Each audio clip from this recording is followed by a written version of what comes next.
नमस्कार। आज हम एक बहुत ही कह सकते हैं दिलचस्प और थोड़ी रहस्यमयी कहानी की गहराइयों में उतर रहे हैं। जी। पुरी के भगवान जगन्नाथ की मूर्तियों की उत्पत्ति की कहानी। हमारे पास जगन्नाथ की पवित्र उत्पत्ति से जुड़े कुछ महत्वपूर्ण अंश हैं। हाँ। ये एक प्राचीन रहस्य और एक दिव्य लीला की तरफ इशारा करते हैं। तो कोशिश ये रहेगी कि हम इस कहानी के मुख्य बिंदुओं को समझें। बिल्कुल। और ये भी कि ये प्रसिद्ध मूर्तियां थोड़ी अधूरी सी क्यों दिखती हैं, है ना? हाँ, ये सवाल तो सबके मन में आता है। तो चलिए शुरू करते हैं। कहानी का आरंभ होता है नीलाचल से, जिसे आज हम पुरी के नाम से जानते हैं। जी। वहाँ कहते हैं बहुत गुप्त रूप से नील माधव की पूजा होती थी। ये भगवान विष्णु का ही एक रूप थे। हाँ, और कहा जाता है कि साबर जनजाति के लोग ही मुख्य रूप से उनकी पूजा करते थे, बड़े रहस्यमय ढंग से। फिर कहानी में आते हैं विदर्भ के राजा इंद्रद्युम्न, विष्णु के बहुत बड़े भक्त। जी हाँ, परम भक्त थे वो। उन्हें सपने में एक आदेश मिला कि नील माधव को ढूंढें और उनके लिए एक भव्य मंदिर बनवाएं। और ये काम आसान नहीं था। बिल्कुल नहीं। हाँ। तो उन्होंने ये जिम्मेदारी दी अपने पुरोहित विद्यापति को। हाँ, विद्यापति को भेजा गया। पर ये खोज, जैसा आपने कहा, आसान नहीं थी। नहीं, बिल्कुल नहीं थी। असल में नीलमाधव की पूजा बहुत ही गुप्त तरीके से होती थी। साबर जनजाति के जो मुखिया थे विश्वबासु, वो करते थे। अच्छा। और विद्यापति को उन तक पहुंचने में काफी समय और कह सकते हैं प्रयास लगा। विश्वबासु पहले तो बिल्कुल तैयार नहीं थे किसी बाहरी को दर्शन कराने के लिए। हाँ, गोपनीयता बनाए रखना चाहते होंगे। जी हाँ, लेकिन विद्यापति की लगन और भक्ति देखकर वो आखिरकार मान गए। ये दिखाता है कि वो उस देवता तक पहुंचना कितना गोपनीय और भक्ति साध्य था। अच्छा, तो विद्यापति ने दर्शन कर लिया। फिर राजा इंद्रद्युम्न, वो भी तो गए होंगे। हाँ, विद्यापति ने लौटकर राजा को सब बताया।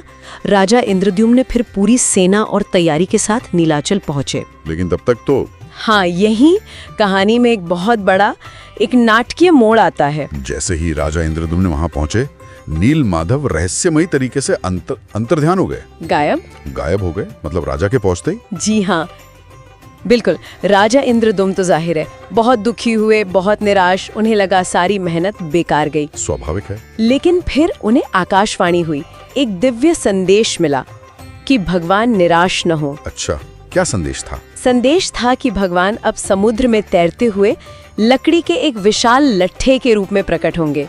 उसे दारू कहा गया। दारू मतलब लकड़ी। और क्या ऐसा हुआ? बिल्कुल वैसा ही हुआ। समुद्र तट पर एक बहुत बड़ा सुगंधित लकड़ी का लट्ठा लगा। पर सुना है वो इतना भारी था कि उसे कोई हिला भी नहीं पा रहा था। हाँ, वो साधारण लकड़ी नहीं थी, वो दिव्य दारू ब्रह्म था। उसे हिलाना किसी के बस में नहीं था। कहते हैं कि फिर साबर मुखिया विश्वबासु और विद्यापति दोनों ने मिलकर किसी तरह देवताओं की सहायता से उसे यज्ञ स्थल तक पहुंचाया। अच्छा, देवताओं की मदद से। जी। फिर मूर्तियां बनाने का काम शुरू हुआ होगा। हाँ, अब सवाल था कि इस दिव्य लकड़ी से मूर्तियां कौन घड़ेगा? तब कहते हैं स्वयं देव शिल्पी विश्वकर्मा एक बूढ़े बढ़इये का रूप धरकर आए। विश्वकर्मा स्वयं, ये तो अद्भुत बात है। जी, वो आए और उन्होंने कहा कि वो मूर्तियां बनाएंगे। लेकिन एक शर्त रखी थी, जहाँ तक मुझे याद है। जी हाँ, और वो शर्त ही कहानी का सबसे महत्वपूर्ण हिस्सा बन गई। विश्वकर्मा ने कहा कि वो मूर्तियां एक बंद कमरे में बनाएंगे। ठीक। और शर्त ये थी कि जब तक काम पूरा न हो जाए कोई भी दरवाजा नहीं खोलेगा। बिल्कुल नहीं। अगर खोल दिया तो? अगर किसी ने समय से पहले दरवाजा खोला तो वो उसी क्षण काम अधूरा छोड़कर चले जाएंगे। राजा इंद्रद्युम्न ने वचन दे दिया। फिर काम शुरू हुआ। 21 दिन, है ना? 21 दिनों तक दरवाजा बंद रहा। हाँ, 21 दिनों तक अंदर से ठोकने पीटने की, छीनी हथौड़ी की आवाजें आती रहीं। सब ठीक चल रहा था। लेकिन कुछ दिनों बाद वो आवाजें आनी बंद हो गईं। एकदम सन्नाटा। ओह, तब तो चिंता हुई होगी। बहुत ज्यादा।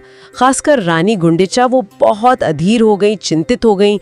उन्हें लगा कि कहीं वो बूढ़े बढ़ई के साथ अंदर कुछ अनहोनी ना हो गई हो। वो राजा से बार बार आग्रह करने लगी दरवाजा खोलने के लिए। और राजा? उन्होंने वचन दिया था। राजा दुविधा में पड़ गए। वचन भी था, पर रानी की चिंता और आग्रह भी था। आखिरकार उन्हें रानी की बात माननी पड़ी और उन्होंने दरवाजा खोल दिया। हाँ, उन्होंने दरवाजा खोल दिया और जैसे ही दरवाजा खुला, विश्वकर्मा गायब। बिल्कुल। शर्त के अनुसार विश्वकर्मा उसी पल अंतर्ध्यान हो गए और पीछे रह गईं 3 मूर्तियां, भगवान जगन्नाथ, उनके भाई बलराम और बहन सुभद्रा की। और वो मूर्तियां अधूरी थीं? जी हाँ, वो उसी अवस्था में थी जिस अवस्था में काम छोड़ा गया था। उनके हाथ पैर पूरी तरह से नहीं बने थे, वो रूप जो आज हम देखते हैं। तो मूर्तियां अधूरी रह गईं।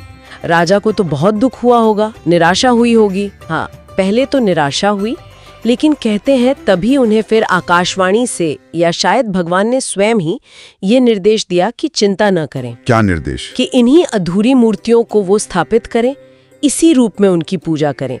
भगवान ने अपने भक्तों के लिए इसी रूप को, इसी अधूरे रूप को ही स्वीकार किया था। अच्छा, मतलब भगवान की यही इच्छा थी? जी, और तब से आज तक जगन्नाथपुरी में भगवान जगन्नाथ, बलभद्रा और सुभद्रा जी की पूजा इसी अलौकिक कुछ अधूरे से दिखने वाले रूप में ही होती है। ये कहानी तो वाकई बहुत अद्भुत है। तो अगर हम इसका सार निकालने की कोशिश करें तो ये कथा में सिखाती हैं कि बाहरी रूप रंग पूर्णता से ज्यादा महत्वपूर्ण शायद सच्ची भक्ति और आंतरिक भावना है। बिल्कुल सही। भगवान ने स्वयं इस रूप को चुना ये दिखाने के लिए कि वो बाहरी दिखावे से परे हैं, वो भाव के भूखे हैं, भक्ति ही सर्वोपरि है। और ये हमें सोचने पर भी मजबूर करती है ना? हाँ। कि जिसे हम मनुष्य अधूरा समझते हैं, क्या पता दिव्यता की नजर में वही पूर्ण हो, या शायद पूर्णता का वो मतलब ही ना हो जो हम अपनी सीमित समझ से लगाते हैं। ये एक गहरा विचार है। हो सकता है ये अधूरापन ही अपने आप में एक अलग तरह की पूर्णता हो, जो हमारी समझ से मतलब परे है। इस पर वाकई सोचने के लिए बहुत कुछ है।